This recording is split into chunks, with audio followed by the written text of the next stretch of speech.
Hello friends, मेरा नाम अंकुर है और मुझे करीब 40 साल से स्टैमरिंग थी और अभी मेरी काफ़ी हद तक ठीक हो चुकी है। तो कैसे ठीक की, क्या क्या मैंने उपचार किए, क्या क्या उसका रास्ता निकाला, तो वही सब बातों को डिस्कस करने से रिगार्डिंग मैंने ये वीडियो तैयार कर रहा हूँ।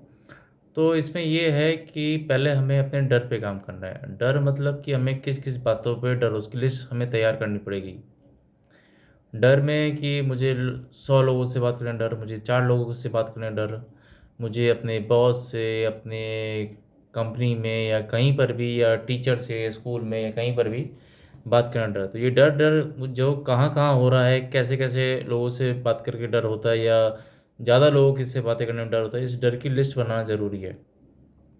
प्लस कि आपको डर की लिस्ट बनाएंगे, उसके बाद फिर है कि आपको एक एक चीज़ को उठा के इस पर काम करना पड़ेगा।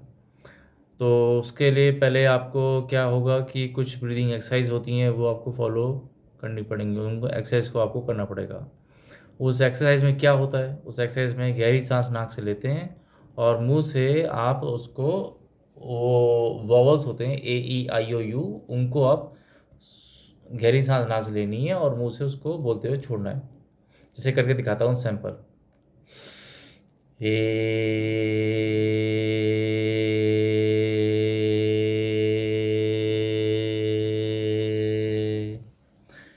तो अभी हमने किया वो लो पिच पे किया, फिर एक मीडियम पिच पे कीजिए, फिर हाई पिच पे कीजिए। ऐसे कर कर ये अभी ए को किया, फिर ई को कीजिए, फिर आई, फिर ओ, फिर यू। तो ऐसे करके अगर आप सभी वॉवल्स को प्रैक्टिस करेंगे तो आपको स्टैमरिंग में क्या होता है कि इसकी प्रैक्टिस से क्या होता है, वोकल कॉर्ड्स को आराम मिलता है और धीरे बोलने की प्रैक्टिस हो जाती है। फिर या फिर जो हिंदी में होते हैं अ आ इ ई उ ऊ, ऐसे करके, तो उनकी भी प्रैक्टिस आप कर सकते हैं। प्रोसेस वही है, गहरी सांस नाक से लेनी है और मुंह से वो लेटर बोलते हुए सांस को छोड़ना है। जैसे आ को, ऐसे हिंदी में जो आ लेटर होता है उसको उसको करके दिखाते हैं। आ।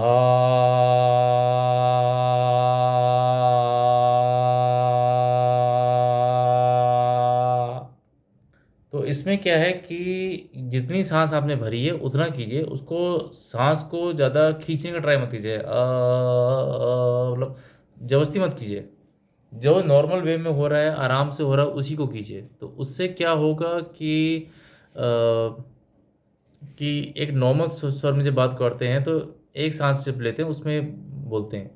और जिनको स्टैमरिंग ज़्यादा होती है उनके लिए मेरी टिप्स ये रहेगी कि आप एक सांस में 10 या 12 वर्ड बोलने का ट्राई बिल्कुल ना करें। आप एक सांस में 2 या 4 वर्ड बोलें, फिर सांस लें, फिर बोलें। इसकी प्रैक्टिस जब हो जाएगी तो फिर आपको पता ही चलेगा कि आपने कब सांस ली, 2 4 वर्ड बोले, फिर गहरी सांस ली, फिर 2 4 वर्ड बोले। इसकी प्रैक्टिस हो जाएगी।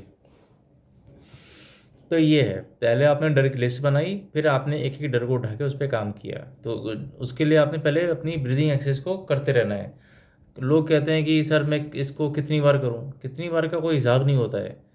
आप दिन में जितनी बार इसको प्रैक्टिस करेंगे उतनी आपकी वोकल कॉर्ड्स को धीरे बोलने की प्रैक्टिस हो जाएगी। धीरे बोलने की प्रैक्टिस हो जाएगी तो स्टैमरिंग का आधा काम वहीं हो गया, वहीं ठीक हो गई। हम जल्दबाजी में, एक्साइटमेंट में बोलने का ट्राई करते हैं, उससे फिर क्या होता है कि हम स्टैमरिंग ज़्यादा होती है। तो कोशिश ये करनी कि हमें धीरे बात करनी, धीरे जितना बात करेंगे उतना अच्छा रहेगा। तो इसमें वही बात है कि एक तो फिर आपने तो अभी कहते हैं, ये हमने ये बताया कि अभी हमने ब्रीदिंग एक्सरसाइज की। उसके बाद जो अपनी जो डर की लिस्ट बनाई थी उस पर हम काम करना स्टार्ट करते हैं। उस डर की लिस्ट में क्या है कि आपको 4 लोगों से, 6 लोगों से बात करने का डर है या 100 लोगों से बात करने का डर है। तो आप लोगों से जाइए, बात कीजिए, डरिए मत। डर गए तो फिर काम नहीं हो पाएगा। जाइए, आराम से बात कीजिए, गहरी सांस अपनी लीजिए और धीरे से बोलने ट्राई कीजिए। तो अगर आप प्रोसेस फॉलो करते रहेंगे, धीरे बोलेंगे, तो कभी स्टैंडर्ड नहीं होगी। मेरे को इस बारे में पूरा यकीन है, क्योंकि जब जब मैं था, मैं अपना नाम तक नहीं बोल पाता था, मुझे स्टैंडिंग बहुत ज़्यादा होती थी और मैं काफ़ी परेशान हो जाता कि मैं क्या करूं, या फिर मैं बोलते बोलते मुझे स्टैंडिंग किसी लेटर में ज़्यादा हो रही है, मैं इतना ज़्यादा उसको खींच रहा हूं कि मैं इसको बोल के ख़त्म करूं, बट वो भी नहीं हो पाता है। तो उसमें क्या होता है कि आप पहली बात खींचने का ट्राई कभी ना करें, एक सांस भरें और उसमें धीरे से बोलने का ट्राई कीजिए। लोगों से मिलिए, बात कीजिए, सब कुछ कीजिए। नहीं हो रहा है एक बार में, दूसरी बार में होगा, तीसरी बार में होगा, चौथी बार में होगा, प्रोसेस फॉलो करते रहिए, ब्रीदिंग एक्सरसाइज को करते रहिए, तो आपका ये जो चीज़ें है जल्दी ठीक हो जाएगी। मैंने एक व्हाट्सएप का एक ग्रुप भी है जिसमें हम फ्री में हम सभी फ्रेंड्स की हेल्प करते हैं, उनकी बातों को सुनते हैं और उसका रास्ता निकाल के देते हैं कि अगर आपको इस सिचुएशन में अगर स्टैमिना हुई तो कैसे उसका उपचार हो सकता है।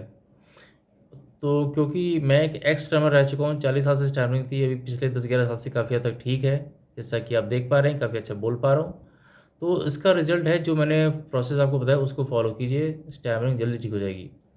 और दूसरा ये है कि मेरे चैनल को जो यूट्यूब पे अभी जिस पे मैं ये रिकॉर्ड कर रहा हूँ, उसको सब्सक्राइब कर लीजिए, जिससे कि मैं नए-नए वीडियोज़, नए-नए टॉपिक्स पे बनाऊँ तो आपकी हेल्प हो पाए। आपको वीडियोज़ जल्दी आप देख पाएँ, फिर आप उसको समझकर अपने हिसाब से उसको किया जाए। और फिर ये है कि मेरे चैनल को आप लाइक करते हैं, शेयर करते हैं, अपने ग्रुप में, सोशल नेटवर्क में, अपने ऑफ़िस के ग्रुप में, जहाँ आपको सही लगे वहाँ शेयर कीजिए। इससे कि ज़्यादा से ज़्यादा लोगों तक मैं पहुँच पाऊँ और उनकी हेल्प करने में या उनकी हेल्प मेरे द्वारा हो पाए। तो इसी के साथ मैं ये कहना चाहूँगा कि मैं नेक्स्ट वीडियो में आगे की बातें बताऊँगा कि और क्या-क्या चीज़ें आप फ़ॉलो करके आपकी स्टैमरिंग को ठीक कर सकते हैं। Thank you friends. Bye bye. Have a nice day.